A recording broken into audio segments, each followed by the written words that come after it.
और उत्थों सानू इन्हां सारियां चीज़ां दे जवाब मिलने। उत्पत्ति दा 18 भाव,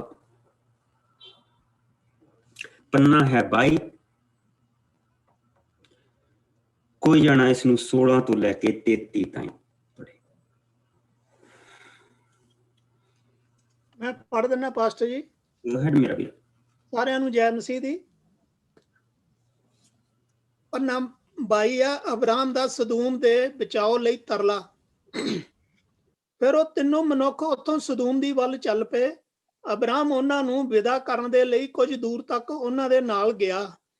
ਪ੍ਰਭੂ ਨੇ ਆਪਣੇ ਆਪ ਨੂੰ ਕਿਹਾ ਕਿ ਮੈਂ ਅਬਰਾਮ ਤੋਂ ਇਹ ਸਭ ਲੁਕਾਵਾਂ ਜੋ ਮੈਂ ਕਰਨ ਜਾ ਰਿਹਾ ਹਾਂ, ਇਹ ਜਾਣਦੇ ਹੋਏ ਵੀ ਕਿ ਇਸ ਦਾ ਵੰਸ਼ ਇੱਕ ਵੱਡੀ ਕੌਮ ਬਣੇਗਾ ਅਤੇ ਇਸ ਦੇ ਦੁਆਰਾ ਸਭ ਕੌਮਾਂ ਅਸੀਸ ਪ੍ਰਾਪਤ ਕਰਨਗੀਆਂ। ਮੈਂ ਇਸ ਨੂੰ ਚੁਣਿਆ ਹੈ ਕਿ ਇਹ ਆਪਣੀ ਸੰਤਾਨ ਅਤੇ ਵੰਸ਼ ਨੂੰ ਆਪਣੀ ਤਰ੍ਹਾਂ ਮੇਰੇ ਪਿੱਛੇ ਚੱਲਣਾ ਸਿਖਾਏ, ਕਿ ਉਹ ਸੱਤ ਅਤੇ ਨਿਆਂ ਦੇ ਪਿੱਛੇ ਚੱਲਣ। ਉਹਨਾਂ ਦੇ ਇਹ ਕਰਨ ਤੇ ਮੈਂ ਉਹ ਸਭ ਕੁਝ ਕਰਾਂਗਾ ਜਿਸ ਦੀ ਮੈਂ ਅਬਰਾਮ ਨਾਲ ਪ੍ਰਤਿੱਗਿਆ ਕੀਤੀ ਹੈ। ਤਦ ਪ੍ਰਭੂ ਨੇ ਕਿਹਾ, ਸਦੂਮ ਅਤੇ ਅਮੂਰਾ ਤੋਂ ਉਹਨਾਂ ਦੇ ਵਿਰੁੱਧ ਇੱਕ ਪੁਕਾਰ ਆ ਰਹੀ ਹੈ, ਕਿਉਂਕਿ ਉਹਨਾਂ ਦੇ ਪਾਪ ਬਹੁਤ ਵੱਡੇ ਹਨ। ਮੈਂ ਉੱਥੇ ਇਹ ਸਭ ਆਪ ਦੇਖਣ ਜਾ ਰਿਹਾ ਹਾਂ ਕਿ ਇਹ ਸਭ ਸੱਚ ਹੈ ਜਾਂ ਨਹੀਂ। ਫਿਰ ਦੋ ਮਨੁੱਖ ਸਦੂਮ ਦੀ ਵੱਲ ਚੱਲ ਪਏ, ਪਰ ਅਬਰਾਮ ਅਜੇ ਵੀ ਪ੍ਰਭੂ ਦੇ ਸਾਹਮਣੇ ਖੜਾ ਸੀ। ਉਸਨੇ ਪ੍ਰਭੂ ਨੂੰ ਕਿਹਾ, ਕੀ ਤੂੰ ਭਲਿਆਂ ਨੂੰ ਦੁਸ਼ਟਾਂ ਦੇ ਨਾਲ ਹੀ ਨਾਸ਼ ਕਰ ਦੇਵੇਂਗਾ? ਜੇਕਰ ਉੱਥੇ 50 ਭਲੇ ਲੋਕ ਹੋਣਗੇ ਤਾਂ ਕੀ ਤੂੰ ਸਾਰੇ ਸ਼ਹਿਰ ਨੂੰ ਨਾਸ਼ ਕਰ ਦੇਵੇਂਗਾ, ਜਾਂ ਕੀ ਤੂੰ ਉਹਨਾਂ ਦੇ ਕਾਰਨ ਸਾਰੇ ਸ਼ਹਿਰ ਨੂੰ ਨਹੀਂ ਬਚਾਏਗਾ? ਇਹ ਤੂੰ ਨਹੀਂ ਕਰੇਗਾ। ਤੂੰ ਭਲਿਆਂ ਨੂੰ ਦੁਸ਼ਟਾਂ ਨਾਲ ਨਾਸ਼ ਨਹੀਂ ਕਰੇਗਾ, ਕਿਉਂਕਿ ਭਲਿਆਂ ਦੀ ਗਿਣਤੀ ਦੁਸ਼ਟਾਂ ਨਾਲ ਨਹੀਂ ਕੀਤੀ ਜਾਵੇਗੀ। ਇਹ ਸੰਭਵ ਨਹੀਂ। ਸਾਰੀ ਧਰਤੀ ਦਾ ਨਿਆਂਕਰਤਾ ਭਲਾ ਹੀ ਕਰੇਗਾ। ਪ੍ਰਭੂ ਨੇ ਕਿਹਾ, ਜੇਕਰ ਸਦੂਮ ਵਿੱਚ 50 ਭਲੇ ਲੋਕ ਮੈਨੂੰ ਮਿਲਣਗੇ ਤਾਂ ਮੈਂ ਉਹਨਾਂ ਦੇ ਕਾਰਨ ਸ਼ਹਿਰ ਨੂੰ ਛੱਡ ਦੇਵਾਂਗਾ। ਅਬਰਾਮ ਨੇ ਕਿਹਾ, ਪ੍ਰਭੂ ਮੈਨੂੰ ਮਾਫ ਕਰਨਾ, ਮੈਂ ਦੁਬਾਰਾ ਬੋਲ ਰਿਹਾ ਹਾਂ। ਮੈਂ ਤਾਂ ਕੇਵਲ ਮਿੱਟੀ ਦਾ ਪੁਤਲਾ ਹਾਂ। ਜੇਕਰ ਉੱਥੇ 50 ਵਿੱਚੋਂ 5 ਘੱਟ ਭਲੇ ਲੋਕ ਹੋਏ ਤਾਂ ਤੂੰ ਫਿਰ ਵੀ ਉਸ ਸ਼ਹਿਰ ਨੂੰ ਨਾਸ਼ ਕਰ ਦੇਵੇਂਗਾ। ਪ੍ਰਭੂ ਨੇ ਉੱਤਰ ਦਿੱਤਾ, ਜੇਕਰ ਉੱਥੇ 45 ਭਲੇ ਵੀ ਮਿਲ ਗਏ ਤਾਂ ਮੈਂ ਉਸ ਸ਼ਹਿਰ ਨੂੰ ਨਾਸ਼ ਨਹੀਂ ਕਰਾਂਗਾ। ਅਬਰਾਮ ਨੇ ਕਿਹਾ, ਸ਼ਾਇਦ ਉੱਥੇ 40 ਭਲੇ ਮਨੁੱਖ ਹੀ ਹੋਣ। ਪ੍ਰਭੂ ਨੇ ਕਿਹਾ, ਮੈਂ 40 ਦੇ ਕਾਰਨ ਹੀ ਉਸ ਸ਼ਹਿਰ ਨੂੰ ਨਾਸ਼ ਨਹੀਂ ਕਰਾਂਗਾ। ਅਬਰਾਮ ਨੇ ਕਿਹਾ, ਪ੍ਰਭੂ ਮੈਨੂੰ ਅਧਿਕ ਬੋਲਣ ਲਈ ਮਾਫ ਕਰੇ। ਜੇਕਰ ਉੱਥੇ 30 ਭਲੇ ਮਨੁੱਖ ਹੀ ਹੋਏ।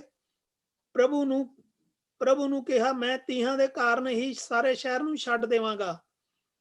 ਅਬਰਾਮ ਫਿਰ ਬੋਲਿਆ, ਪ੍ਰਭੂ ਮੈਨੂੰ ਸੱਚਮੁੱਚ ਮਾਫ ਕਰਨਾ, ਜੇਕਰ ਉੱਥੇ 20 ਭਲੇ ਮਨੁੱਖ ਹੀ ਨਿਕਲੇ। ਪ੍ਰਭੂ ਨੇ ਕਿਹਾ, ਮੈਂ 20 ਦੇ ਕਾਰਨ ਵੀ ਉਸ ਸ਼ਹਿਰ ਨੂੰ ਨਾਸ਼ ਨਹੀਂ ਕਰਾਂਗਾ।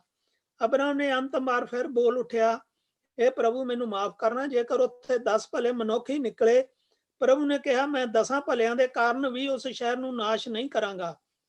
ਫਿਰ ਪ੍ਰਭੂ ਅਬਰਾਮ ਨਾਲ ਗੱਲਾਂ ਖਤਮ ਕਰਕੇ ਆਪਣੇ ਰਾਹੇ ਚਲਾ ਗਿਆ ਅਤੇ ਅਬਰਾਮ ਆਪਣੇ ਘਰ ਨੂੰ ਮੁੜ ਗਿਆ। ਪੜੇ ਸੁਣੇ ਜਾਣ ਤੇ ਸਾਰਿਆਂ ਨੂੰ ਸ਼ੀਸ਼ ਬਰਕਤ ਮਿਲੇ। ਔਰ ਇੱਥੇ ਅਸੀਂ ਦੋ ਚੀਜ਼ਾਂ ਸਭ ਤੋਂ ਪਹਿਲਾਂ ਦੇਖਦੇ ਪਏ।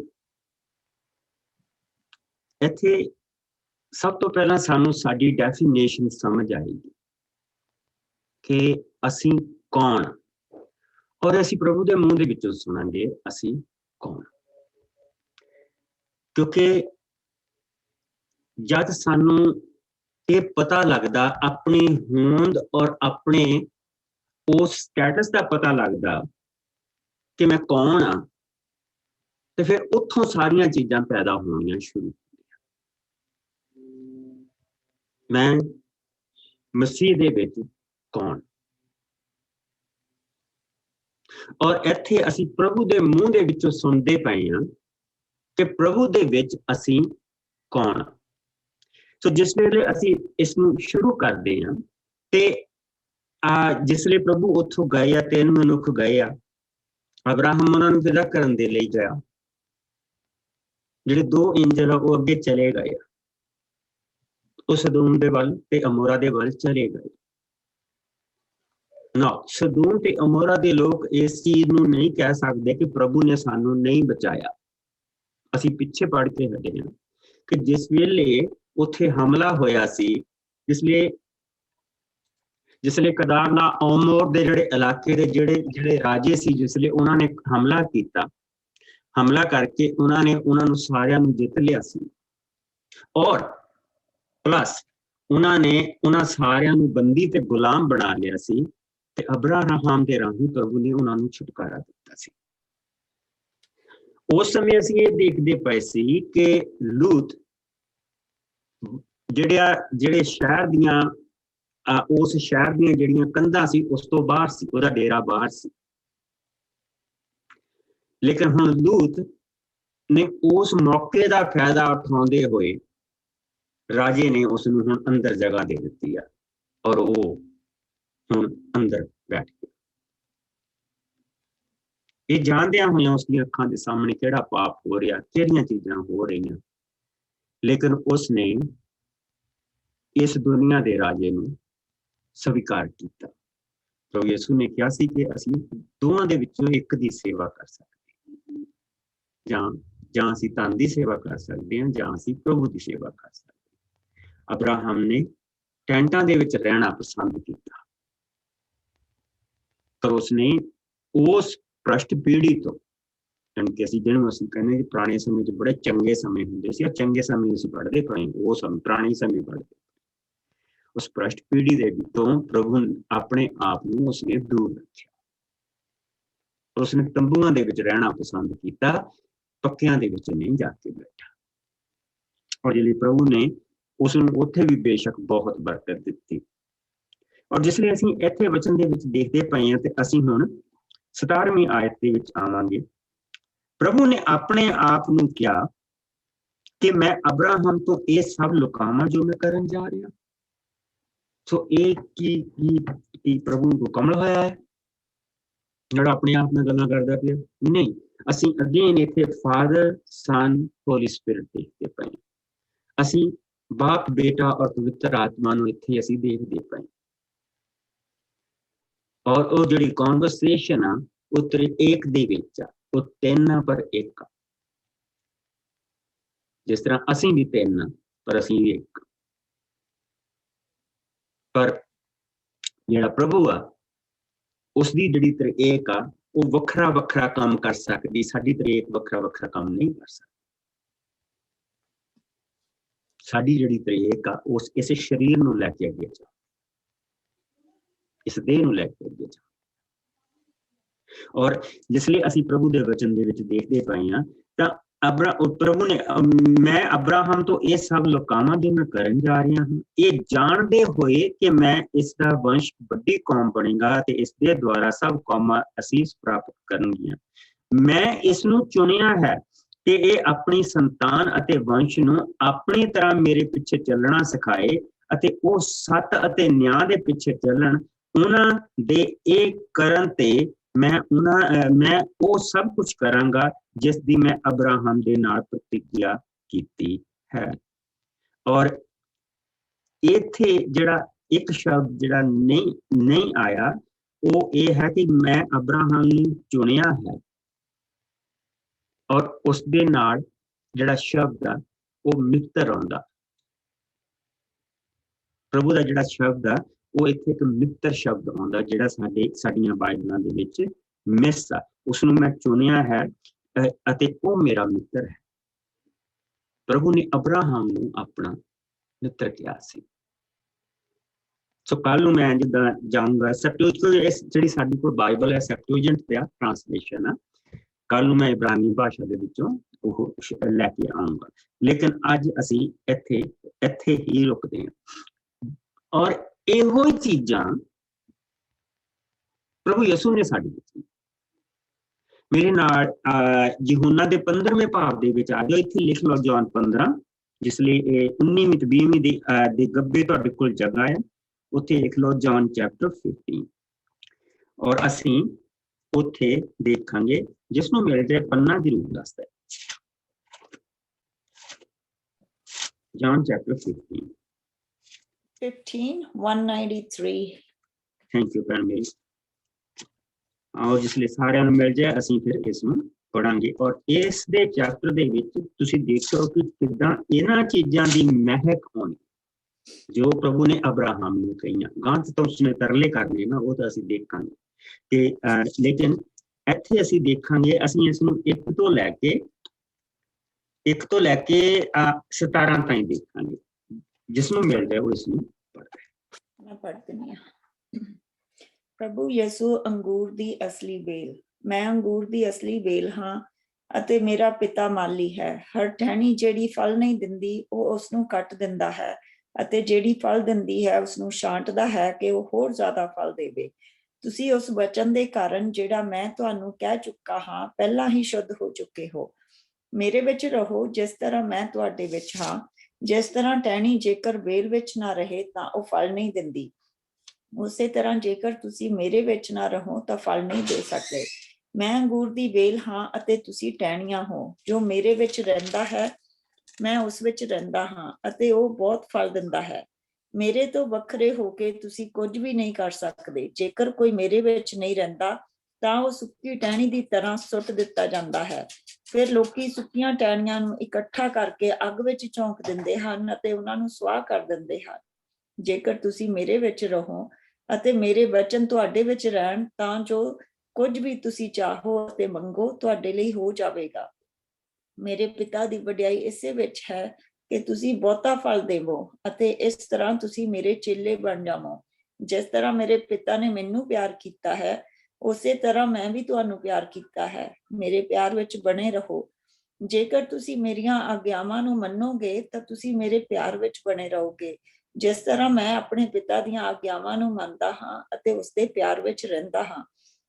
ਮੈਂ ਤੁਹਾਨੂੰ ਇਹ ਗੱਲਾਂ ਇਸ ਲਈ ਕਹੀਆਂ ਹਨ ਕਿ ਮੇਰਾ ਆਨੰਦ ਤੁਹਾਡੇ ਵਿੱਚ ਹੋਵੇ ਤੇ ਤੁਹਾਡਾ ਆਨੰਦ ਭਰਪੂਰਨ ਹੋਵੇ। ਮੇਰੀ ਆਗਿਆ ਇਹ ਹੈ ਕਿ ਤੁਸੀਂ ਇੱਕ ਦੂਜੇ ਨਾਲ ਪਿਆਰ ਕਰੋ ਜਿਸ ਤਰ੍ਹਾਂ ਮੈਂ ਤੁਹਾਡੇ ਨਾਲ ਕੀਤਾ ਹੈ। ਇਸ ਤੋਂ ਵੱਧ ਕੇ ਕਿਸੇ ਦਾ ਵੱਡਾ ਪਿਆਰ ਨਹੀਂ ਕਿ ਕੋਈ ਆਪਣੇ ਮਿੱਤਰਾਂ ਦੇ ਲਈ ਆਪਣਾ ਜੀਵਨ ਦੇ ਦੇਵੇ। ਤੁਸੀਂ ਮੇਰੇ ਮਿੱਤਰ ਠਹਿਰੋਗੇ ਜੇਕਰ ਤੁਸੀਂ ਉਹੀ ਕਰੋ ਜੋ ਮੈਂ ਆਗਿਆ ਦਿੰਦਾ ਹਾਂ। ਅੱਗੇ ਤੋਂ ਮੈਂ ਤੁਹਾਨੂੰ ਨੌਕਰ ਨਹੀਂ ਕਹਾਂਗਾ, ਕਿਉਂਕਿ ਨੌਕਰ ਨਹੀਂ ਜਾਣਦਾ ਕਿ ਉਸਦਾ ਮਾਲਕ ਕੀ ਕਰਦਾ ਹੈ। ਮੈਂ ਤੁਹਾਨੂੰ ਮਿੱਤਰ ਕਿਹਾ ਹੈ ਕਿਉਂਕਿ ਜੋ ਕੁਝ ਮੈਂ ਆਪਣੇ ਪਿਤਾ ਕੋਲੋਂ ਸੁਣਿਆ ਹੈ ਤੁਹਾਨੂੰ ਦੱਸ ਦਿੱਤਾ ਹੈ। ਤੁਸੀਂ ਮੈਨੂੰ ਨਹੀਂ ਚੁਣਿਆ, ਪਰ ਮੈਂ ਤੁਹਾਨੂੰ ਚੁਣਿਆ ਹੈ ਤੇ ਨਿਯੁਕਤ ਕੀਤਾ ਹੈ ਕਿ ਤੁਸੀਂ ਜਾ ਕੇ ਫਲਦਾਰ ਬਣੋ ਅਤੇ ਤੁਹਾਡਾ ਫਲ ਸਥਿਰ ਰਹੇ। ਫਿਰ ਤੁਸੀਂ ਜੋ ਕੁਝ ਮੇਰੇ ਨਾਮ ਉੱਤੇ ਪਿਤਾ ਕੋਲੋਂ ਮੰਗੋ ਉਹ ਤੁਹਾਨੂੰ ਦੇਵੇਗਾ। ਇਹ ਆਗਿਆਵਾਂ ਮੈਂ ਇਸ ਲਈ ਦਿੱਤੀਆਂ ਹਨ ਕਿ ਤੁਸੀਂ ਇੱਕ ਦੂਜੇ ਨਾਲ ਪਿਆਰ ਕਰੋ। ਆਮੀਨ। ਜਿਸ ਵੇਲੇ ਅਸੀਂ ਪ੍ਰਭੂ ਦੇ ਇਸ ਵਚਨ ਦੇ ਵਿੱਚ ਆਉਂਦੇ, ਇਸ ਦੇ ਵਿੱਚ 3 ਚੀਜ਼ਾਂ ਧਿਆਨ ਦੇ ਨਾਲ ਦੇਖਣ ਵਾਲੀਆਂ। ਸਭ ਤੋਂ ਪਹਿਲਾਂ ਕਿ ਜਿਹੜੀ ਟਾਹਣੀ ਫਲ ਦਿੰਦੀ ਆ ਪ੍ਰਭੂ ਉਸ ਨੂੰ ਛਾਂਟਦਾ, ਕਿ ਉਹ ਹੋਰ ਫਲ ਦੇ। ਔਰ ਉਸ ਦੇ ਨਾਲ ਇਹ ਦੇਖਦੇ ਵੀ ਜਿਹੜੀ ਫਲ ਨਹੀਂ ਦਿੰਦੀ ਉਹ ਉਸ ਨੂੰ ਵੱਢ ਦਿੰਦਾ, ਪਰ ਜਿਹੜੀ ਫਲ ਦਿੰਦੀ ਆ ਉਹ ਉਸ ਨੂੰ ਛਾਂਟਦਾ। ਯਾਨੀ ਕਿ ਫਲ ਦੇਣ ਵਾਲੀਆਂ ਟਾਹਣੀਆਂ ਨੂੰ ਬਚਾਉਣਾ ਪੈਂਦਾ। ਜਿਹੜੀਆਂ ਟਾਹਣੀਆਂ ਆਵਾਗੌਣ ਵਧੀਆਂ ਹੁੰਦੀਆਂ ਉਹਨਾਂ ਨੂੰ ਕੱਟਣਾ ਪੈਂਦਾ। ਔਰ ਫਿਰ ਜਾ ਕੇ ਤੁਹਾਨੂੰ ਵਧੀਆ ਫਲ ਮਿਲਦਾ। ਫਿਰ ਜਾ ਕੇ ਸਾਨੂੰ ਸਾਡੇ ਤੋਂ ਉਹ ਫਲ ਪੈਦਾ ਹੁੰਦਾ। 2 ਚੀਜ਼ਾਂ ਦਾ ਧਿਆਨ ਇੱਥੇ ਦੇਖੋ, ਧਿਆਨ ਦੇ ਨਾਲ ਦੇਖੋ। ਮੈਂ ਇਹ ਗੱਲਾਂ ਤੁਹਾਨੂੰ ਇਸ ਲਈ ਕਹੀਆਂ ਹਨ ਕਿ ਮੇਰਾ ਆਨੰਦ ਤੁਹਾਡੇ ਵਿੱਚ ਹੋਵੇ, 11ਵੀਂ ਆਇਤ, ਅਤੇ ਤੁਹਾਡਾ ਆਨੰਦ ਪਰਿਪੂਰਨ ਹੋ ਜਾਵੇ। ਉਸ ਤੋਂ ਬਾਅਦ ਪ੍ਰਭੂ ਨੇ ਜਿਹੜੀ ਬੜੀ ਪਿਆਰੀ ਗੱਲ ਕਹੀ ਹੈ, ਮੈਂ ਅੱਗੇ ਤੋਂ ਤੁਹਾਨੂੰ ਨੌਕਰ ਨਹੀਂ ਕਹਾਂਗਾ, ਕਿਉਂਕਿ ਨੌਕਰ ਨਹੀਂ ਜਾਣਦਾ ਕਿ ਉਸਦਾ ਮਾਲਕ ਕੀ ਕਰਦਾ ਹੈ। ਨੌਕਰ ਨਹੀਂ ਜਾਣਦਾ ਕਿ ਉਸਦਾ ਮਾਲਕ ਕੀ ਕਰਦਾ ਹੈ। ਮੈਂ ਤੁਹਾਨੂੰ ਮਿੱਤਰ ਕਿਹਾ ਹੈ ਕਿਉਂਕਿ ਜੋ ਕੁਝ ਮੈਂ ਆਪਣੇ ਪਿਤਾ ਦੇ ਕੋਲੋਂ ਸੁਣਿਆ ਹੈ ਅਤੇ ਤੁਹਾਨੂੰ ਦੱਸ ਦਿੱਤਾ। ਉਹ ਚੀਜ਼ ਅਸੀਂ ਅਬਰਾਹਮ ਦੇ ਨਾਲ ਵੀ ਦੇਖਦੇ ਪਏ। ਮੈਂ ਤੈਨੂੰ ਚੁਣਿਆ, ਮੈਂ ਇਸ ਨੂੰ ਚੁਣਿਆ। ਹੁਣ ਦੇਖੋ 16ਵੀਂ ਆਇਤ, ਪ੍ਰਭੂ ਯਿਸੂ ਕੀ ਕਰਦੇ ਪਏ ਸਾਡੇ ਨਾਲ। ਤੁਸੀਂ ਮੈਨੂੰ ਨਹੀਂ ਚੁਣਿਆ, ਪਰ ਮੈਂ ਤੁਹਾਨੂੰ ਚੁਣਿਆ ਅਤੇ ਨਿਯੁਕਤ ਕੀਤਾ ਹੈ ਕਿ ਤੁਸੀਂ ਜਾ ਕੇ ਫਲਦਾਰ ਬਣੋ ਔਰ ਤੁਹਾਡਾ ਫਲ ਸਥਿਰ ਰਹੇ। फिर तुसी मेरे तो तुसी जो कुछ मेरे नाम उत्ते पिता दे कोलों मंगोगे तुहानू देवेगा। ये अग्यावां मैं इसलिए दित्तियां हन कि तुसी एक दूजे दे नाल प्यार करो। तुसी एक दूजे दे नाल प्यार करो। जदों असीं इत्थे पहुंचांगे उस वेले इसनूं खोल के देखांगे। लेकिन जिहड़ी इत्थे देखण वाली चीज है, जिस तरह अब्राहम ने प्रभु नूं नहीं चुनिया सी, ਉਹਦਾ ਸਾਰਾ ਟੱਬਰ ਮੂਰਤੀਆਂ ਬਣਾਉਣ ਵਾਲਾ ਸੀ, ਬਲਕਿ ਉਹ ਮੂਰਤੀਆਂ ਵੇਚਦੇ ਸੀ, ਪਰ ਪ੍ਰਭੂ ਨੇ ਉਸ ਨੂੰ ਔਰ ਉੱਥੋਂ ਉਸ ਨੂੰ ਕੱਢ ਕੇ ਲੈ ਕੇ ਆਇਆ, ਔਰ ਉੱਥੋਂ ਕੱਢ ਕੇ ਲਿਆ ਕੇ ਪ੍ਰਭੂ ਨੇ ਉਸ ਨੂੰ ਬਰਕਤ ਦਿੱਤੀ। ਇਸੇ ਤਰ੍ਹਾਂ ਅਸੀਂ ਪ੍ਰਭੂ ਨੂੰ ਨਹੀਂ ਚੁਣਿਆ, ਪ੍ਰਭੂ ਨੇ ਸਾਨੂੰ ਚੁਣਿਆ। ਅਸੀਂ ਕਹਾਂਗੇ ਕਿ ਨਹੀਂ ਫਲਾਣਾ ਬੰਦਾ ਆਇਆ ਸੀ, ਉਹਨੇ ਸਾਨੂੰ ਵਚਨ ਸੁਣਾਇਆ, ਇਸ ਕਰਕੇ ਅਸੀਂ ਪ੍ਰਭੂ ਦੇ ਕੋਲ ਆਏ। ਬਈ ਭਾਈ ਉਹ ਬੰਦੇ ਨੇ ਤਾਂ ਵਚਨ ਕਈਆਂ ਨੂੰ ਸੁਣਾਇਆ, ਉਹ ਸਾਰੇ ਆ ਗਏ? ਨਹੀਂ ਆਏ ਨਾ। 100 ਦੇ ਵਿੱਚੋਂ 10 ਹੁੰਦੇ ਜਿਹੜੇ ਵਚਨ, ਜਿਨ੍ਹਾਂ ਦੇ ਅੰਦਰ ਜਾ ਕੇ ਵਚਨ ਬਹਿ ਜਾਂਦਾ। ਕਿਉਂ?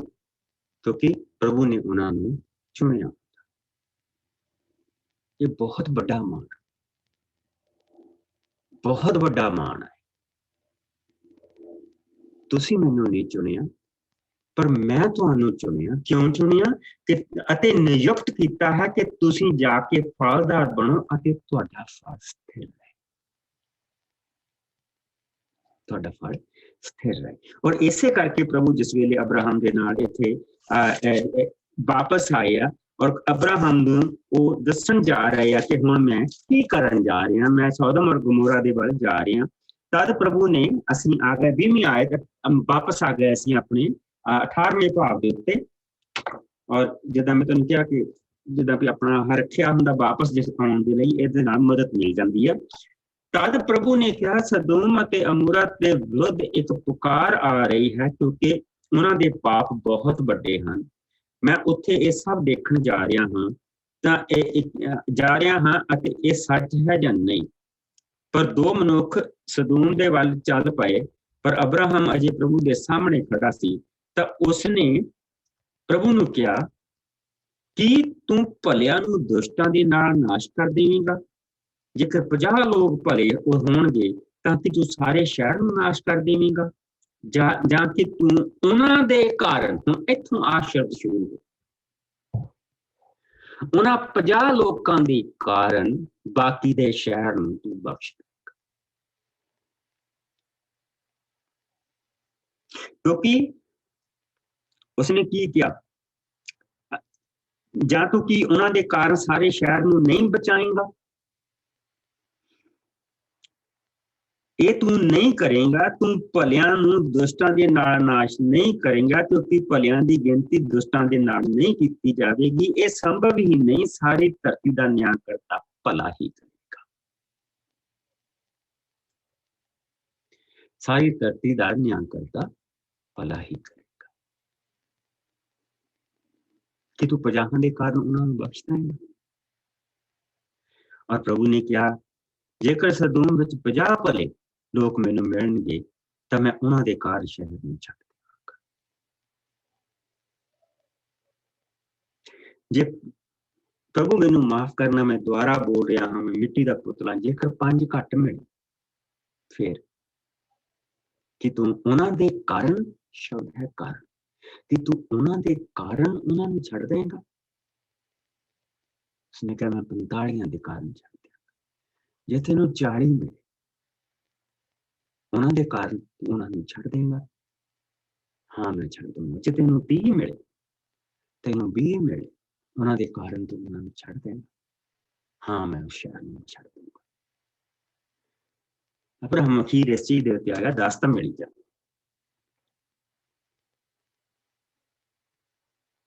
10 ਤਾਂ ਮਿਲ ਹੀ ਜਾਣਗੇ। ਅਖੀਰ ਦੇ ਵਿੱਚ ਉਸਨੇ ਕਿਹਾ ਕਿ ਅਬਰਾਹਮ ਨੇ ਅੰਤਮ ਵਾਰ ਫਿਰ ਬੋਲ ਉੱਠਿਆ, ਹੇ ਪ੍ਰਭੂ ਮੈਨੂੰ ਮਾਫ ਕਰਨਾ ਜੇਕਰ 10 ਭਲੇ ਮਨੁੱਖ ਨਿਕਲੇ।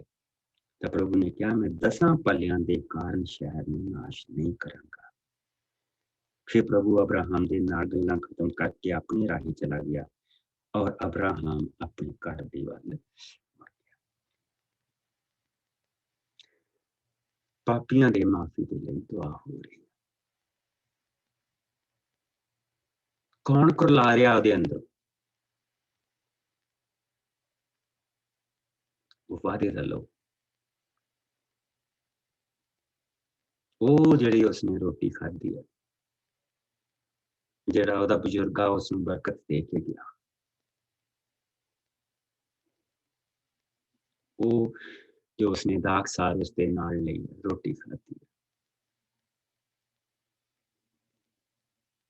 वो अंश अंदरों कुरला रहा माफी।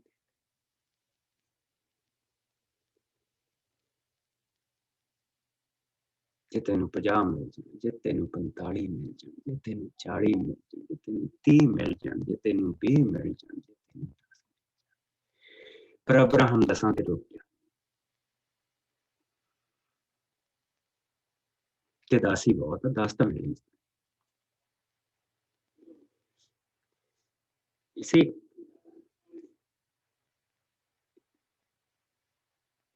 जिस बंदे ने सवाल किया कि किदां तुसीं आदम दे करके तुसीं कह दिंदे जे उन्हें पाप किया ते हुण सारी दुनिया पाप दे विच फसी हुआ, किदां हो सकदा?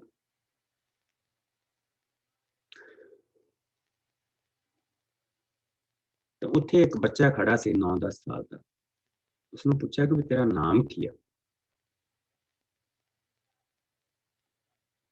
तो उसने अपना नाम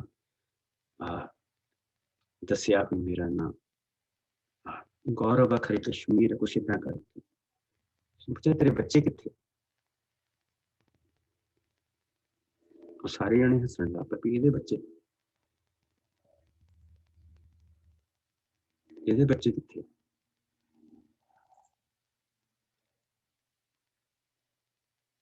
सो मैं पूछा कि तुहाडे बाहर एक दरख्त लगा है और वो चैरी का दरख्त है, इसनूं मई जून च जाके चैरियां लगनियां ते हुण फरवरी दे विचों चैरियां कित्थे? कहंदे ओहदे अंदर। सो मौसम ते उन्हें फल देना, सो इन्हें भी मौसम ते जाके फल देना। सो इहदे बच्चे कित्थे होए इहदे अंदर? जदों ये नहीं सी ते इहदे बच्चे कित्थे सी? जदों ये नहीं सी ते ये आप कित्थे सी? अपने बाप दे नाल। जदों इहदा बाप नहीं सी तो वो किहदे नाल सी? अपने बाप दे नाल। जदों वो नहीं सी ते ओहदा वो कित्थे सी? अपने बाप दे नाल। सो इहदा मतलब जे असीं पिछे नूं तुरे जाइए ते असीं आदम तक पहुंच जांदे।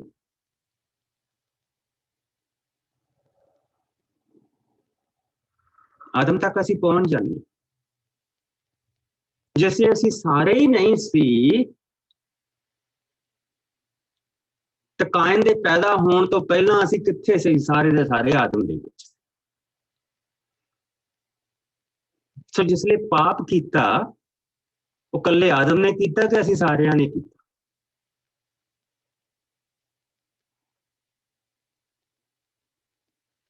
असीं सारे ਉਹਦੇ अंदर से।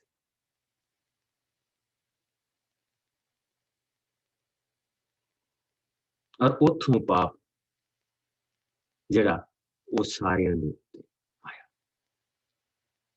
उस बीमारी दे नाल असीं सारे पैदा होए। वो बीमारी जिहड़ी ਉਹਨੂੰ लगी उस बीमारी दे नाल असीं सारे पैदा होए। सो साडे विचों भला लभना बहुत औखा। इक्को ही भला सी जो अब्राहम दे अंदर सी। वो आदम तो पैदा नहीं सी होना। अब्राहम दे अंदर जिहड़ा प्रभु ने एक रखिया सी वो ਉਹਦੇ अंदर सी। उसकी गल हो रही है। जे वो कह दिंदा कि प्रभु तू मेरी खातर ये कर दे, इन्हां नूं एक मौका होर दे, तो जरूर मिल जाना सी। पर सदोम ते गमोरा दे विच कोई नहीं भला लभना सी, जिन्नी मर्जी वो कोशिश कर लेंदा।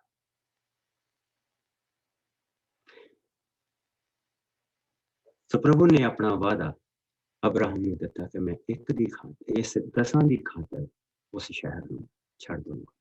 ਔਰ ਉਸ ਤੋਂ ਬਾਅਦ ਅਸੀਂ ਪ੍ਰਭੂ ਦੇ ਵਚਨ ਦੇ ਵਿੱਚ ਦੇਖਦੇ ਹਾਂ ਕਿ ਉਹ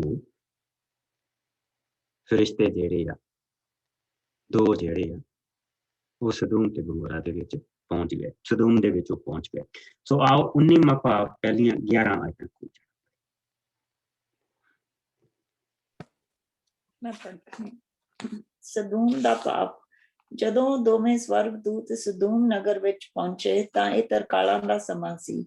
ਲੂਤ ਉਸ ਸਮੇਂ ਸਦੂਮ ਦੇ ਬਾਹਰਲੇ ਫਾਟਕ ਕੋਲ ਬੈਠਾ ਸੀ। ਲੂਤ ਉਹਨਾਂ ਦੋਹਾਂ ਨੂੰ ਦੇਖਦਿਆਂ ਹੀ ਉਹਨਾਂ ਨੂੰ ਮਿਲਣ ਦੇ ਲਈ ਉੱਠ ਖੜਾ ਹੋਇਆ। ਉਸਨੇ ਉਹਨਾਂ ਨੂੰ ਧਰਤੀ ਤੇ ਮੂੰਹ ਭਾਰ ਡੇਕ ਕੇ ਪ੍ਰਣਾਮ ਕੀਤਾ। ਲੂਤ ਨੇ ਉਹਨਾਂ ਨੂੰ ਕਿਹਾ, ਸ਼੍ਰੀਮਾਨ ਜੀਓ, ਮੈਂ ਤੁਹਾਡਾ ਸੇਵਕ ਹਾਂ। ਤੁਸੀਂ ਆ ਕੇ ਆਪਣੇ ਪੈਰ ਧੋਵੋ ਅਤੇ ਆਪਣੇ ਦਾਸ ਦੇ ਘਰ ਰਾਤ ਭਰ ਆਰਾਮ ਕਰੋ। ਫਿਰ ਤੁਸੀਂ ਸਵੇਰ ਨੂੰ ਉੱਠ ਕੇ ਆਪਣੀ ਅਗਲੀ ਯਾਤਰਾ ਕਰ ਸਕਦੇ ਹੋ। ਪਰ ਉਹਨਾਂ ਨੇ ਉੱਤਰ ਦਿੱਤਾ, ਨਹੀਂ, ਅਸੀਂ ਰਾਤ ਬਾਹਰ ਹੀ ਕੱਟਾਂਗੇ। ਪਰ ਲੂਤ ਨੇ ਉਹਨਾਂ ਨੂੰ ਹੋਰ ਜ਼ੋਰ ਨਾਲ ਕਿਹਾ ਤਾਂ ਉਸ ਦੇ ਨਾਲ ਉਸਦੇ ਘਰ ਗਏ। ਤਦ ਲੂਤ ਨੇ ਉਹਨਾਂ ਲਈ ਭੋਜਨ ਬਣਾਇਆ ਜੋ ਉਹਨਾਂ ਮਿਲ ਕੇ ਖਾਧਾ। ਪਰ ਅਜੇ ਲੂਤ ਤੇ ਉਹ ਦੋਵੇਂ ਪ੍ਰਾਹੁਣੇ ਸੌਣ ਹੀ ਲੱਗੇ ਸਨ ਕਿ ਸਦੂਮ ਦੇ ਲੋਕਾਂ ਨੇ ਲੂਤ ਦੇ ਘਰ ਨੂੰ ਘੇਰ ਲਿਆ। ਉਹਨਾਂ ਨੇ ਲੂਤ ਨੂੰ ਕਿਹਾ, ਜੋ ਤੇਰੇ ਘਰ 2 ਮਨੁੱਖ ਆਏ ਹਨ, ਉਹ ਕਿੱਥੇ ਹਨ? ਉਹਨਾਂ ਨੂੰ ਬਾਹਰ ਘੱਲ, ਅਸੀਂ ਉਹਨਾਂ ਨੂੰ ਜਾਣਨਾ ਚਾਹੁੰਦੇ ਹਾਂ। ਪਰ ਲੂਤ ਆਪ ਬਾਹਰ ਬੂਹੇ ਤੇ ਗਿਆ ਅਤੇ ਜਾ ਕੇ ਬੂਹਾ ਬੰਦ ਕਰ ਲਿਆ। ਲੂਤ ਨੇ ਲੋਕਾਂ ਨੂੰ ਕਿਹਾ, ਮੇਰੇ ਮਿੱਤਰੋ, ਇਹ ਬੁਰਾ ਕੰਮ ਨਾ ਕਰੋ। ਦੇਖੋ, ਮੇਰੀਆਂ 2 ਕੁਆਰੀਆਂ ਧੀਆਂ ਹਨ।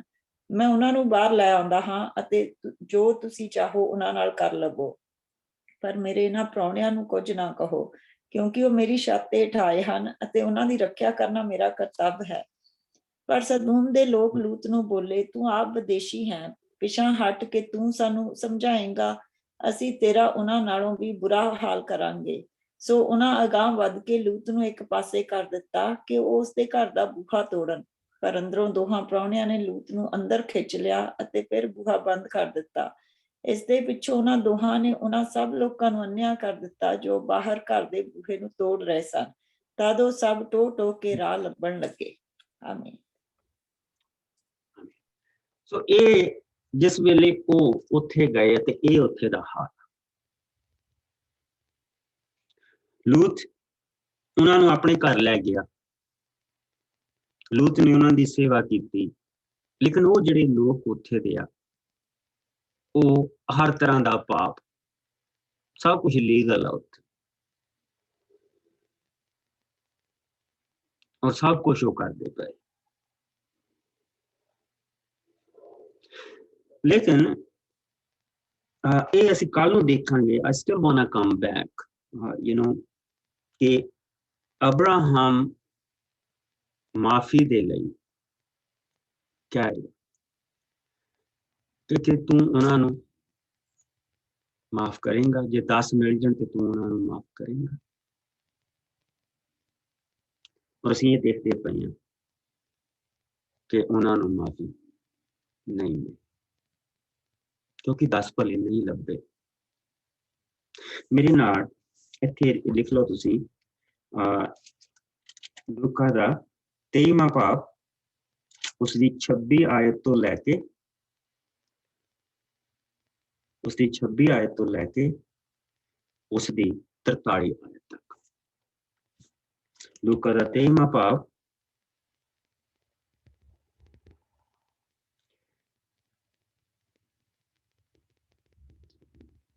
ਉਸਦੀ 26 ਆਇਤ ਤੋਂ ਲੈ ਕੇ 43 ਤੱਕ। ਜਿਸ ਨੂੰ ਮਿਲ ਜਾਏ ਉਹ ਇਸ ਨੂੰ ਪੜ੍ਹਦਾ ਹੈ।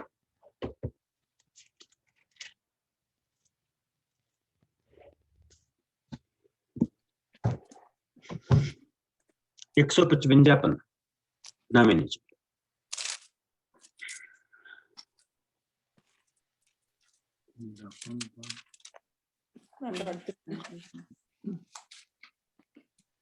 तेईवें पाप तो पढ़ना, राइट? हाँ, 23वां पाप 26 आयत। ओके। 26 ਤੋਂ 43 ਤਾਈਂ ਅਸੀਂ ਜਾਵਾਂਗੇ। ਹਾਂ। ਪ੍ਰਭੂ ਯਿਸੂ ਦਾ ਸਲੀਬ ਦਿੱਤਾ ਜਾਣਾ। ਉਹ ਯਿਸੂ ਨੂੰ ਉੱਥੋਂ ਲੈ ਗਏ। ਰਾਹ ਵਿੱਚ ਉਹਨਾਂ ਨੇ ਇੱਕ ਪਿੰਡ ਤੋਂ ਆ ਰਹੇ ਸ਼ਮਾਉਨ ਨਾਂ ਦੇ ਆਦਮੀ ਨੂੰ, ਜੋ ਕੁਰੈਨ ਦੇਸ਼ ਦਾ ਰਹਿਣ ਵਾਲਾ ਸੀ, ਫੜਿਆ ਅਤੇ ਉਸਦੇ ਮੋਢੇ ਉੱਤੇ ਸਲੀਬ ਰੱਖ ਦਿੱਤੀ ਕਿ ਉਹ ਯਿਸੂ ਦੇ ਪਿੱਛੇ ਪਿੱਛੇ ਚੱਲੇ। ਬਹੁਤ ਸਾਰੇ ਆਦਮੀ ਅਤੇ ਔਰਤਾਂ ਯਿਸੂ ਦੇ ਪਿੱਛੇ ਪਿੱਛੇ ਆ ਰਹੇ ਸਨ। ਔਰਤਾਂ ਆਪਣੀਆਂ ਛਾਤੀਆਂ ਪਿੱਟ-ਪਿੱਟ ਕੇ ਯਿਸੂ ਲਈ ਰੋ ਰਹੀਆਂ ਸਨ। ਯਿਸੂ ਨੇ ਉਹਨਾਂ ਔਰਤਾਂ ਵੱਲ ਮੁੜ ਕੇ ਕਿਹਾ, ਯਰੂਸ਼ਲਮ ਦੀਆਂ ਧੀਓ, ਮੇਰੇ ਲਈ ਨਾ ਰੋਵੋ, ਬਲਕਿ ਆਪਣੇ ਲਈ ਅਤੇ ਆਪਣੇ ਬੱਚਿਆਂ ਲਈ ਰੋਵੋ। ਦੇਖੋ, ਉਹ ਦਿਨ ਆ ਰਹੇ ਹਨ ਕਿ ਲੋਕ ਕਹਿਣਗੇ, ਧੰਨ ਹਨ ਬਾਂਝ ਔਰਤਾਂ, ਉਹ ਕੁੱਖਾਂ ਜਿਨ੍ਹਾਂ ਬੱਚਿਆਂ ਨੂੰ ਜਨਮ ਨਹੀਂ ਦਿੱਤਾ ਤੇ ਉਹ ਛਾਤੀਆਂ ਜਿਨ੍ਹਾਂ ਦੁੱਧ ਨਹੀਂ ਚੁੰਘਾਇਆ। ਉਸ ਵੇਲੇ ਲੋਕੀ ਪਹਾੜਾਂ ਨੂੰ ਕਹਿਣਗੇ, ਸਾਡੇ ਉੱਤੇ ਡਿੱਗ ਪਵੋ, ਅਤੇ ਪਹਾੜੀਆਂ ਨੂੰ ਕਹਿਣਗੇ, ਸਾਨੂੰ ਲੁਕੋ ਲਵੋ। ਕਿਉਂਕਿ ਜੇਕਰ ਉਹ ਇਸ ਤਰ੍ਹਾਂ ਹਰੇ ਰੁੱਖ ਨਾਲ ਕਰ ਰਹੇ ਹਨ ਤਾਂ ਕਿ ਸੁੱਕੇ ਨਾਲ ਨਹੀਂ ਕਰਨਗੇ। ਉਹ ਹੋਰ ਦੋ ਆਦਮੀਆਂ ਨੂੰ ਜੋ ਅਪਰਾਧੀ ਸਨ ਯਿਸੂ ਦੇ ਨਾਲ ਸਲੀਬ ਦੇ ਵਾਸਤੇ ਲੈ ਗਏ। ਜਦੋਂ ਉਹ ਖੋਪੜੀ ਨਾਂ ਦੀ ਥਾਂ ਉੱਤੇ ਪਹੁੰਚ ਗਏ ਤਾਂ ਉਹਨਾਂ ਯਿਸੂ ਨੂੰ ਸਲੀਬ ਉੱਤੇ ਚੜਾਇਆ ਅਤੇ ਉਹਨਾਂ ਦੋ ਅਪਰਾਧੀਆਂ ਨੂੰ ਵੀ, ਇੱਕ ਯਿਸੂ ਦੇ ਸੱਜੇ ਅਤੇ ਦੂਜੇ ਨੂੰ ਖੱਬੇ ਪਾਸੇ। ਯਿਸੂ ਨੇ ਸਲੀਬ ਉੱਤੇ ਕਿਹਾ, ਪਿਤਾ ਇਹਨਾਂ ਨੂੰ ਮਾਫ ਕਰ, ਕਿਉਂਕਿ ਇਹ ਨਹੀਂ ਜਾਣਦੇ ਕਿ ਇਹ ਕੀ ਕਰ ਰਹੇ ਹਨ। ਉਹਨਾਂ ਨੇ ਯਿਸੂ ਦੇ ਕੱਪੜਿਆਂ ਤੇ ਗੁਣੇ ਪਾ ਕੇ ਆਪੋ ਵਿੱਚ ਵੰਡ ਲਏ। ਉੱਥੇ ਖੜੇ ਲੋਕੀ ਇਹ ਸਭ ਦੇਖ ਰਹੇ ਸਨ। ਯਹੂਦੀਆਂ ਦੇ ਨੇਤਾ ਯਿਸੂ ਨੂੰ ਠੱਠੇ ਕਰਕੇ ਕਹਿ ਰਹੇ ਸਨ, ਇਸਨੇ ਦੂਜਿਆਂ ਨੂੰ ਬਚਾਇਆ ਤੇ ਫਿਰ ਜੇਕਰ ਇਹ ਪਰਮੇਸ਼ਵਰ ਦਾ ਚੁਣਿਆ ਮਸੀਹ ਹੈ ਤਾਂ ਆਪਣੇ ਆਪ ਨੂੰ ਬਚਾਵੇ। ਸਿਪਾਹੀ ਵੀ ਯਿਸੂ ਨੂੰ ਮਖੌਲ ਕਰ ਰਹੇ ਸਨ। ਉਹ ਉਹਨਾਂ ਦੇ ਕੋਲ ਗਏ ਤੇ ਉਹਨਾਂ ਨੂੰ ਖੱਟੀ ਸ਼ਰਾਬ ਦੇ ਕੇ ਬੋਲੇ, ਜੇਕਰ ਤੂੰ ਯਹੂਦੀਆਂ ਦਾ ਰਾਜਾ ਹੈ ਤਾਂ ਆਪਣੇ ਆਪ ਨੂੰ ਬਚਾ। ਯਿਸੂ ਦੀ ਸਲੀਬ ਉੱਤੇ ਸ਼ਬਦ ਲਿਖੇ ਹੋਏ ਸਨ, ਇਹ ਯਹੂਦੀਆਂ ਦਾ ਰਾਜਾ ਹੈ। ਇੱਕ ਅਪਰਾਧੀ ਵੀ ਜੋ ਸਲੀਬ ਉੱਤੇ ਸੀ ਯਿਸੂ ਦੀ ਨਿੰਦਾ ਕਰਦਾ ਹੋਇਆ ਕਹਿਣ ਲੱਗਾ ਕਿ ਤੂੰ ਮਸੀਹ ਨਹੀਂ ਹੈ, ਆਪਣੇ ਆਪ ਨੂੰ ਬਚਾ ਤੇ ਸਾਨੂੰ ਵੀ। ਪਰ ਦੂਜੇ ਅਪਰਾਧੀ ਨੇ ਪਹਿਲੇ ਨੂੰ ਝਿੜਕਦੇ ਹੋਏ ਆਖਿਆ, ਕੀ ਤੂੰ ਪਰਮੇਸ਼ਵਰ ਤੋਂ ਨਹੀਂ ਡਰਦਾ? ਤੈਨੂੰ ਵੀ ਤਾਂ ਉਹ ਸਜ਼ਾ ਮਿਲ ਰਹੀ ਹੈ। ਅਸੀਂ ਤਾਂ ਆਪਣੇ ਕੀਤੇ ਦਾ ਫਲ ਪਾ ਰਹੇ ਹਾਂ, ਪਰ ਇਸ ਆਦਮੀ ਨੇ ਸਜ਼ਾ ਦੇ ਲਾਇਕ ਕੋਈ ਬੁਰਾ ਕੰਮ ਨਹੀਂ ਕੀਤਾ। ਫਿਰ ਉਸਨੇ ਯਿਸੂ ਨੂੰ ਕਿਹਾ, ਯਿਸੂ ਜੀ, ਜਦੋਂ ਤੁਸੀਂ ਆਪਣੇ ਰਾਜ ਵਿੱਚ ਆਓ ਤਾਂ ਮੈਨੂੰ ਯਾਦ ਕਰਨਾ। ਯਿਸੂ ਨੇ ਉਸਨੂੰ ਕਿਹਾ, ਮੈਂ ਸੱਚ ਕਹਿੰਦਾ ਹਾਂ ਕਿ ਤੂੰ ਅੱਜ ਹੀ ਮੇਰੇ ਨਾਲ ਸਵਰਗ ਵਿੱਚ ਹੋਵੇਂਗਾ। ਸੋ ਅਸੀਂ ਪ੍ਰਭੂ ਦੇ ਵਚਨ ਦੇ ਵਿੱਚ ਇਹ ਚੀਜ਼ ਦੇਖਦੇ ਪਏ ਇੱਥੇ ਕਿ ਪ੍ਰਭੂ ਯਿਸੂ ਮਸੀਹ ਨੂੰ ਸਲੀਬ ਦੇ ਲਈ ਲੈ ਕੇ ਜਾਇਆ ਗਿਆ, ਲੈ ਕੇ ਉਹ ਜਾ ਰਹੇ। ਬਹੁਤ ਲੋਕਾਂ ਦੀ ਨਜ਼ਰ ਦੇ ਵਿੱਚ ਇੱਕ ਭਲਾ ਨਬੀ ਆ, ਉਸਨੇ ਬਹੁਤ ਕੰਮ ਕੀਤਾ। ਉਹ ਔਰਤਾਂ ਜਿਨ੍ਹਾਂ ਨੂੰ ਤੰਦਰੁਸਤੀ ਮਿਲੀ ਆ, ਜਿਨ੍ਹਾਂ ਦੇ ਬੱਚੇ ਮੁੜ ਕੇ ਪ੍ਰਭੂ ਨੇ ਜਿਉਂਦੇ ਕਰ ਦਿੱਤੇ, ਮਰੇ ਹੋਏ ਜਿਉਂਦੇ ਕਰ ਦਿੱਤੇ, ਬਿਮਾਰੀਆਂ ਠੀਕ ਕੀਤੀਆਂ, ਉਹਨੇ ਜਿਨ੍ਹਾਂ ਨੂੰ ਅੱਖਾਂ ਮਿਲੀਆਂ, ਉਹ ਸਭ ਉੱਥੇ ਰੋ ਰਹੇ। ਪਰ ਪ੍ਰਭੂ ਯਿਸੂ ਨੇ ਉੱਥੇ ਇੱਕ ਬੜੀ ਪਿਆਰੀ ਚੀਜ਼ ਕਹੀ ਹੈ, ਜੇ ਇਹ ਹਰੇ ਦੇ ਨਾਲ ਇਹ ਕਰਦੇ ਪਏ ਆ ਤੇ ਸੁੱਕੇ ਦੇ ਨਾਲ।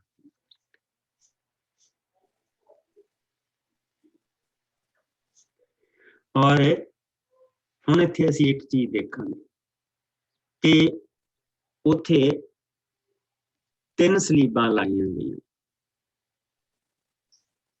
ਦੋਵਾਂ ਦੇ ਉੱਤੇ ਦੋ ਜਿਨ੍ਹਾਂ ਦੇ ਕੋਈ ਜਿਹੜੇ ਚੋਰ ਡਾਕੂ ਸੀਗੇ ਉਹਨਾਂ ਨੂੰ ਲਟਕਾਇਆ। ਗੱਬੇ ਪ੍ਰਭੂ ਯਿਸੂ ਮਸੀਹ ਦੀ ਸਲੀਬ ਸੀ।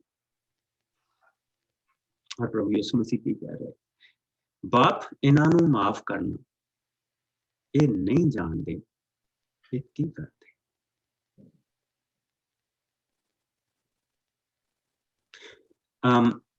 ਗ੍ਰੀਕ ਦੇ ਵਿੱਚ ਇਹ ਪ੍ਰੈਜ਼ੈਂਟ ਪਰਫੈਕਟ ਕੰਟੀਨਿਊਅਸ ਟੈਂਸ ਦੇ ਵਿੱਚ ਆ, ਜਿਸ ਦਾ ਮਤਲਬ ਹੈ ਕਿ ਯਿਸੂ ਮਸੀਹ ਇਹ ਚੀਜ਼ ਬਾਰ-ਬਾਰ ਕਹਿ ਰਹੇ ਸੀ। ਜਿਸ ਵੇਲੇ ਉਹਨਾਂ ਦੇ ਹੱਥਾਂ ਦੇ ਵਿੱਚ ਕਿੱਲ ਗੱਡੇ ਗਏ ਤਾਂ ਉਹ ਇਹ ਚੀਜ਼ ਕਹਿ ਰਹੇ ਸੀ। ਜਿਸ ਵੇਲੇ ਪ੍ਰਭੂ ਯਿਸੂ ਮਸੀਹ ਦੇ ਪੈਰਾਂ ਦੇ ਵਿੱਚ ਕਿੱਲ ਗੱਡੇ ਗਏ, ਪ੍ਰਭੂ ਯਿਸੂ ਮਸੀਹ ਇਹ ਚੀਜ਼ ਕਹਿ ਰਹੇ ਸੀ। ਜਿਸ ਵੇਲੇ ਉਹਨਾਂ ਨੇ ਸਲੀਬ ਤੋਂ ਚੱਕ ਕੇ ਉੱਤੇ ਖੜਾ ਕੀਤਾ, ਪ੍ਰਭੂ ਯਿਸੂ ਮਸੀਹ ਸੇਮ ਚੀਜ਼ ਬਾਰ-ਬਾਰ ਕਹਿ ਰਹੇ ਸੀ, ਬਾਪ ਇਹਨਾਂ ਨੂੰ ਮਾਫ ਕਰਨਾ, ਇਹ ਨਹੀਂ ਜਾਣਦੇ ਕਿ ਕੀ।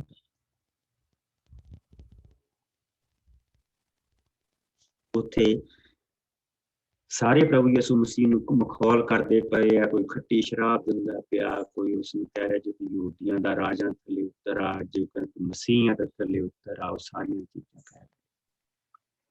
ਉੱਥੇ ਇੱਕ ਬੰਦਾ ਇਹ ਚੀਜ਼ ਸੁਣਦਾ ਪਿਆ, ਬਾਪ ਇਹਨਾਂ ਨੂੰ ਮਾਫ ਕਰ, ਇਹ ਨਹੀਂ ਜਾਣਦੇ ਕੀ ਕਰਦੇ।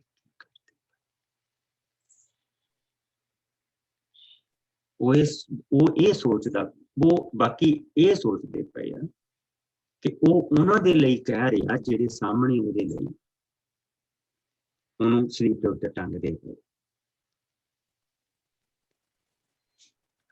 ਲੇਕਿਨ ਅਗਰ ਅਸੀਂ ਪ੍ਰਕਾਸ਼ ਦੀ ਪੋਥੀ ਦੇ ਵਿੱਚ ਜਾਈਏ तो उत्थे लिखिया कि सब रो रहे होंगे, वो भी कुरला रहे होंगे जिन्हां ने उसनूं सलीब दे उत्ते टंगिया।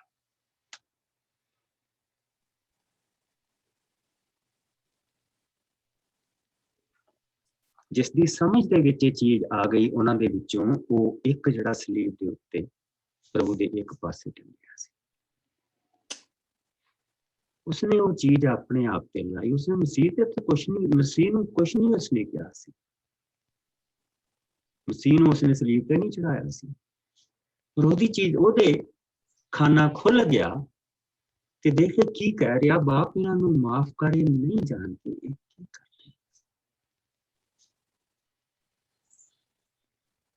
तो फिर उसने एक ने कहा कि जे तू मसीह आ, तू थले उतर आ, यू नो स्पिरिचुअल ब्लैकमेल उन्हें करनी शुरू की। That never work with God. प्रभु दे नाल स्पिरिचुअल ब्लैकमेल नहीं चलती हुंदी। जे तू आ है ते जे तू आ, जे ना करे तां भी प्रभु स्टिल गॉड। सानू रिस्पैक्ट करनी चाहिए, ਅਸੀਂ अपनी दुआ पूरी रिस्पैक्ट ਦੇ ਨਾਲ ਉਹਦੇ ਚਰਨਾਂ ਦੇ ਵਿੱਚ ਛੱਡਦੇ ਔਰ ਉਹਦੀ ਇੱਛਾ ਦੇ ਵਿੱਚ ਅਸੀਂ ਰਹਿੰਦੇ। ਉਸਨੇ ਦੂਸਰੇ ਬੰਦੇ ਨੂੰ ਕਿਹਾ, ਦੇਖ ਇਹਨੂੰ ਵੀ ਉਹੀ ਸਜ਼ਾ ਦਿੱਤੀ ਜਾ ਰਹੀ ਹੈ ਜਿਹੜੀ ਸਾਨੂੰ ਦਿੱਤੀ ਜਾ ਰਹੀ ਹੈ, ਪਰ ਸਾਡਾ ਤਾਂ ਇਹ ਕਰਮਾਂ ਦਾ ਨਤੀਜਾ, ਜੋ ਅਸੀਂ ਕੰਮ ਕੀਤੇ ਆ, ਸਾਨੂੰ ਤਾਂ ਸਜ਼ਾ ਸਹੀ ਮਿਲਦੀ ਪਈ, ਪਰ ਇਹਨੇ ਤਾਂ ਕੁਝ ਵੀ ਨਹੀਂ ਕੀਤਾ।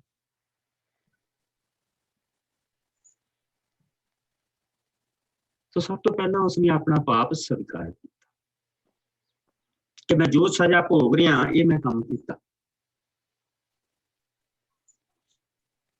और फिर वो एक जिहड़ा गब्बे सलीब पे सी, फिर उसने कहा कि यसू जिस दिन तू अपने राज दे विच आए मैनू याद करना।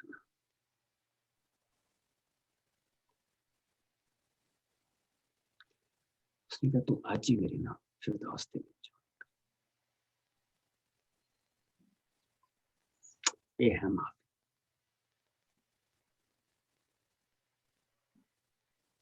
ये है कीमत।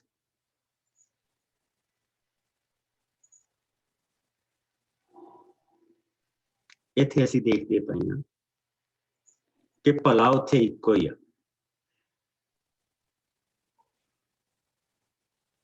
और जिसलिए एक ने उसदे कोलों भलाई मंगी आ, तो उसने अपनी भलाई उन्हें दी, अपनी भलाई चो भलाई उन्हें दी। क्योंकि जब शैतान उसके कोल आया सी तो उसने कोई भी चीज नहीं कबूली।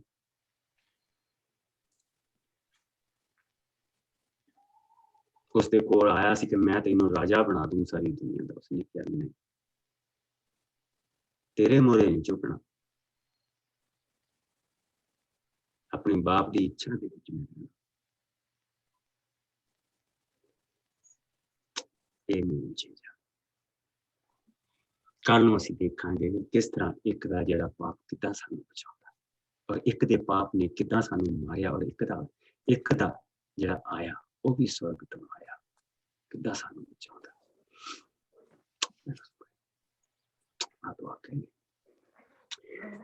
प्रभु जी तेरा बहुत शुक्र, तेरी बहुत तेरा रहमा, बहुत बड़ी तेरी दया साडे उत्ते है प्रभु।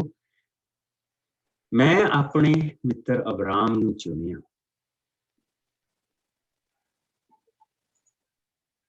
कि मैं इसको लुको रखूंगा,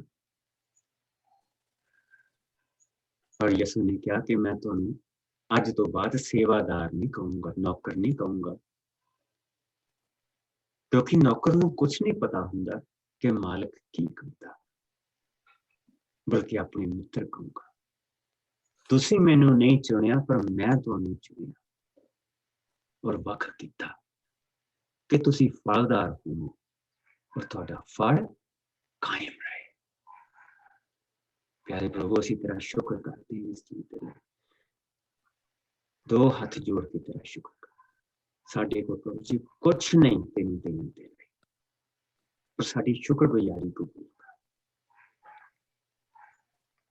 अज तेरे करके खुदावंद असीं अपने आप नूं ये कह रहे हैं कि असीं कर ਤੇਰੇ ਕਰਕੇ ਪ੍ਰਭੂ ਜੀ ਅਸੀਂ ਆਪਣੇ ਪ੍ਰਭੂ ਦੇ ਕੋਲ, ਅਸੀਂ ਉਸ ਪ੍ਰਭੂ ਯਿਸੂ ਦੇ ਕੋਲ, ਤੇਰੇ ਕਰਕੇ ਪ੍ਰਭੂ ਯਿਸੂ ਬਾਪ ਦੇ ਕੋਲ, ਤੇਰੇ ਕਰਕੇ ਆਤਮਾ ਸਾਡੇ ਅੰਦਰ, ਤੇਰੇ ਕਰਕੇ ਪ੍ਰਭੂ ਜੀ ਸਾਰਾ ਸਵਰਗ ਸਾਡੇ ਨਾਲ। ਸਾਡੀਆਂ ਅੰਨੀਆਂ ਅੱਖਾਂ ਤਾਂ ਪ੍ਰਭੂ ਜੀ ਇਹ ਵੀ ਨਹੀਂ ਦੇਖਦੀਆਂ ਕਿ ਤੇਰੀ ਰਾਖੀ ਸਾਡੇ ਆਲੇ ਦੁਆਲੇ ਕਿਸ ਤਰ੍ਹਾਂ ਲੱਗੀ ਹੋਈ, ਉਹ ਕਿਹੜੀਆਂ ਚੀਜ਼ਾਂ ਤੋਂ ਪ੍ਰਭੂ ਜੀ ਜਿਹੜੀ ਸਾਡੀ ਜ਼ਿੰਦਗੀ 'ਚ ਆਉਣ ਨਹੀਂ ਦਿੰਦਾ।